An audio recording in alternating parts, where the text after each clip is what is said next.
ಭಾರತ ಮತ್ತು ಇಂಗ್ಲೆಂಡ್ ನಡುವಿನ ಎರಡನೇ ಟೆಸ್ಟ್ ಪಂದ್ಯ ನಡೀತಾ ಇರುವಂತ ಬರ್ಮಿಂಗ್ಹ್ಯಾಮ್ನ ಎಡ್ಜ್ಬಾಸ್ಟನ್ ಮೈದಾನದಲ್ಲಿ ಭಾರತಕ್ಕೆ ಇತಿಹಾಸವನ್ನ ಸೃಷ್ಟಿಸೋ ಸುವರ್ಣಾವಕಾಶ ಸಿಕ್ಕಿದೆ.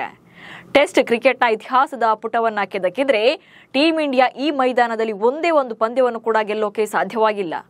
ಈ ಸಲ ಚರಿತ್ರೆಯನ್ನ ಸೃಷ್ಟಿಸೋಕೆ ಶುಭ್ಮನ್ ಗಿಲ್ ಬಳಗಕ್ಕೆ ಅತಿದೊಡ್ಡ ಅವಕಾಶ ಸಿಕ್ಕಿದೆ.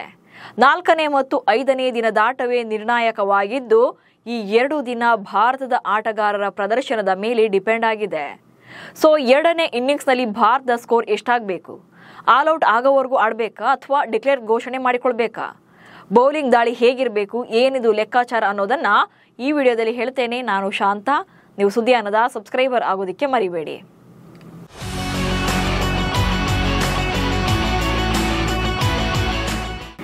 ಕ್ಯಾಪ್ಟನ್ ಶುಭ್ಮನ್ ಗಿಲ್ ಅವರ ಡಬಲ್ ಸೆಂಚುರಿಯಿಂದಾಗಿ ಟೀಂ ಇಂಡಿಯಾ ಮೊದಲ ಇನ್ನಿಂಗ್ಸ್ನಲ್ಲಿ 587 ರನ್ಗಳನ್ನು ಕಲೆ ಹಾಕಿತ್ತು. ಈ ಮೊತ್ತ ಬೆನ್ನತ್ತಿದಂತ ಇಂಗ್ಲೆಂಡ್ ತಂಡವನ್ನು 407 ರನ್ಗಳಿಗೆ ಭಾರತ ಆಲ್ಔಟ್ ಮಾಡಿದೆ. ಮೊಹಮ್ಮದ್ ಸಿರಾಜ್ 6 ವಿಕೆಟ್ಗಳನ್ನು ಪಡೆದು ಅಬ್ಬರಿಸಿದ್ರೆ ಆಕಾಶ್ದೀಪ್ 4 ವಿಕೆಟ್ಗಳನ್ನು ಬೇಟೆಯಾಡಿದ್ರು. ಇಂಗ್ಲೆಂಡ್ ಪರ ಜೇಮಿ ಸ್ಮಿತ್ 184 ರನ್ ಹಾಗೆ ಹ್ಯಾರಿ ಬ್ರೂಕ್ 158 ರನ್ ಗಳಿಸಿದ್ದು ಸ್ವಲ್ಪ ಕ್ಯಾಲ್ಕುಲೇಷನ್ನ ಉಲ್ಟಾ ಮಾಡಿತು. ಭಾರತಕ್ಕೆ ಸಿಗಬಹುದಾಗಿದ್ದಂಥ ಫಾಲೋ ಆನ್ ಅವಕಾಶವನ್ನು ಕಸಿದುಕೊಳ್ತು.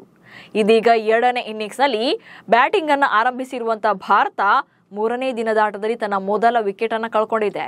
28 ರನ್ ಗಳಿಸಿದ್ದ ಯಶಸ್ವಿ ಜೈಸ್ವಾಲ್ ವಿಕೆಟ್ ಒಪ್ಪಿಸಿದ್ದಾರೆ. ಈಗ ಕೆಎಲ್ ರಾಹುಲ್ ಮತ್ತು ಕರುಣ್ ನಾಯರ್ ಕ್ರೀಸ್ನಲ್ಲಿದ್ದು 4ನೇ ದಿನದಾಟದಲ್ಲಿ ಬ್ಯಾಟಿಂಗ್ ಅನ್ನು ಮುಂದುವರಿಸಿದ್ರು. 400+ ರನ್ಸ್ ಕಲೆ ಹಾಕಿ ಡಿಕ್ಲೇರ್ ಘೋಷಿಸುತ್ತಾ ಭಾರತ. 2ನೇ ಟೆಸ್ಟ್ ಪಂದ್ಯದ 3ನೇ ದಿನದಾಟದ ಅಂತ್ಯಕ್ಕೆ ಭಾರತ 9 ವಿಕೆಟ್ಗಳು ಬಾಕಿ ಇರುವಾಗ 244 ರನ್ಗಳ ಮುನ್ನಡೆ ಸಾಧಿಸಿತು. ಕೆಎಲ್ ರಾಹುಲ್ ಮತ್ತು ಕರುಣ್ ನಾಯರ್ 4ನೇ ದಿನದಂದು ಭಾರತ 2ನೇ ಇನ್ನಿಂಗ್ಸ್ ರೀಸ್ಟಾರ್ಟ್ ಮಾಡಿದೆ.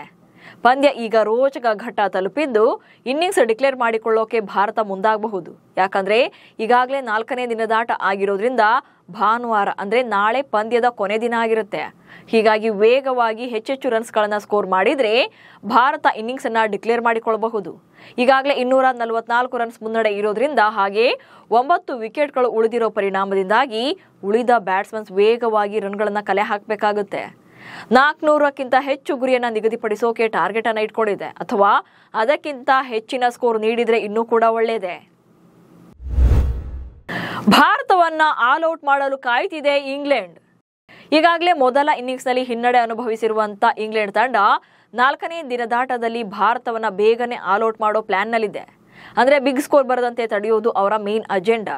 ಇವತ್ತಿನ ದಿನದ ಅಂತ್ಯದ ವೇಳೆಗೆ ಭಾರತವನ್ನ ಆಲ್ಔಟ್ ಮಾಡಿದ್ರೆ ಕೊನೆಯ ದಿನದಾಟದಲ್ಲಿ ಸ್ಕೋರ್ ಅನ್ನ ಬೆನ್ನೋತಕ್ಕೆ ಅವರಿಗೆ ಸಾಕಷ್ಟು ಸಮಯಾವಕಾಶ ಸಿಗುತ್ತೆ. ಅದು ಅಲ್ಲದೆ ಇಂಗ್ಲೆಂಡ್ ಬ್ಯಾಟರ್ಸ್ ಬಾಲ್ ಅಸ್ತ್ರವನ್ನ ಪ್ರಯೋಗ ಮಾಡೋದ್ರಿಂದ ಒಂದಿಬ್ರು ಬ್ಯಾಟರ್ಸ್ ಅವರಲ್ಲಿ ಸೆಟ್ಲ್ ಆದ್ರು ಅಂದ್ರೂ ಕೂಡ ಎಷ್ಟೇ ಬಿಗ್ ಸ್ಕೋರ್ ಇದ್ರೂ ಕೂಡ ಚೇಸ್ ಮಾಡಿಬಿಡ್ತಾರೆ. ಕಳೆದ ಪಂದ್ಯದಲ್ಲೇ 350+ ಸ್ಕೋರ್ನ ಬೆನ್ನಟ್ಟಿ ಗೆದ್ದು ಬೀಗಿದ್ರು. ಸೊ ಅದೇ ಕಾನ್ಫಿಡೆನ್ಸ್ ನಲ್ಲಿ ಈ ಪಂದ್ಯವನ್ನು ಕೂಡ ಮುಗಿಸೋಕೆ ಕಾಯ್ತಾ ಇದ್ದಾರೆ. ಹೀಗಾಗಿ ಆಂಗ್ಲರನ್ನ ಕಟ್ಟಿ ಹಾಕಬೇಕು ಅಂದ್ರೆ ಭಾರತ ತಂಡ 2ನೇ ಇನ್ನಿಂಗ್ಸ್ ನಲ್ಲಿ ಬಿಗ್ ಸ್ಕೋರ್ ಅನ್ನ ಕಲೆ ಹಾಕಲೇಬೇಕು. ಭಾರತ ಪಂದ್ಯವನ್ನ ಗೆಲ್ಲಬಹುದು ಅಥವಾ ಡ್ರಾ ಆಗಬಹುದು. ಶುಭ್ಮನ್ ಗಿಲ್ ಅವರ ಅದ್ಭುತ 269 ರನ್ಸ್ಗಳ ಇನ್ನಿಂಗ್ಸ್ ಈಗ ಎಡ್ಜ್ಬಾಸ್ಟನ್ ನಲ್ಲಿ ಭಾರತಕ್ಕೆ ಐತಿಹಾಸಿಕ ಟೆಸ್ಟ್ ಗೆಲುವಿಗೆ ದಾರಿ ಮಾಡಿಕೊಟ್ಟಿದೆ. ಆದರೆ 4 ಮತ್ತು 5ನೇ ದಿನದ ಪರ್ಫಾರ್ಮೆನ್ಸ್ ಮೇಲೆ ಎಲ್ಲವೂ ಕೂಡ ಡಿಪೆಂಡ್ ಆಗಿದೆ.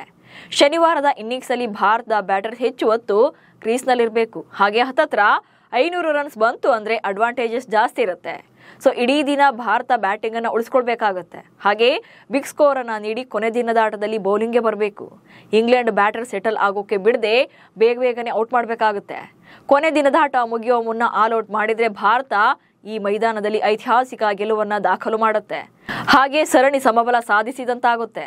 ಹಾಗೇನಾದ್ರೂ ಭಾರತ್ ನೀಡಿದ ಗುರಿ ಬೆನ್ನೋಟೋಕೆ ಸಾಧ್ಯವಾಗದೇ ಇದ್ರೆ ಇಂಗ್ಲೆಂಡ್ ತಂಡ ವಿಕೆಟ್ ಅನ್ನ ಉಳಿಸಿಕೊಂಡ್ರೆ ಮ್ಯಾಚ್ ಡ್ರಾ ಆದ್ರೂ ಕೂಡ ಆಗಬಹುದು. ಅಥವಾ ಸ್ಕೋರ್ ಬೆನ್ನಟ್ಟಿ ಇಂಗ್ಲೆಂಡ್ ತಂಡ ಗೆದ್ರೂ ಕೂಡ ಆಶ್ಚರ್ಯ ಇಲ್ಲ.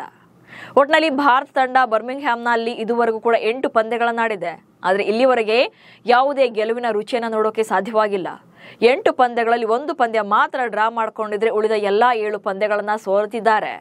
ಬಟ್ ಈ ಸಲ ಗೆಲ್ಲೋಕೆ ಒಂದು ಬಿಗ್ ಆಪರ್ಚುನಿಟಿ ಸಿಕ್ಕಿದೆ. ಇದನ್ನ ಹೇಗೆ ಬಳಸಿಕೊಳ್ತಾರೆ ಅನ್ನೋದನ್ನ ಕಾದು ನೋಡಬೇಕು. ನಮಸ್ಕಾರ.